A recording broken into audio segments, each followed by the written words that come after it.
Pemilik rumah toko berinisial JS, 69, ditemukan tewas dicor di saluran pembuangan. Peristiwa ini terjadi di ruko miliknya kawasan Pulau Gadung, Jakarta Timur. Korban terakhir kali pamit kepada istrinya untuk mengecek renovasi tokonya pada Minggu, 16 Februari 2025, pagi. Kasat Reskrim Polres Metro Jakarta Timur, AKBP Armunanto Hutahayan menuturkan bahwa ruko itu tengah direnovasi.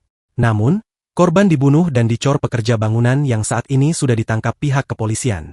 Pelaku sudah ditangkap satu orang inisial ZA, kata Armunanto kepada wartawan, Rabu, 26 Februari 2025. Pelaku, kuli yang merenovasi bangunan, pelaku tinggal juga di lokasi, lanjut Armunanto. Terkini, pihak kepolisian dibantu pihak terkait sudah membongkar coran tersebut. Korban disebutnya sudah dievakuasi ke RS Polri Kramat Jati. Sudah dievakuasi dibawa untuk diautopsi, imbuhnya.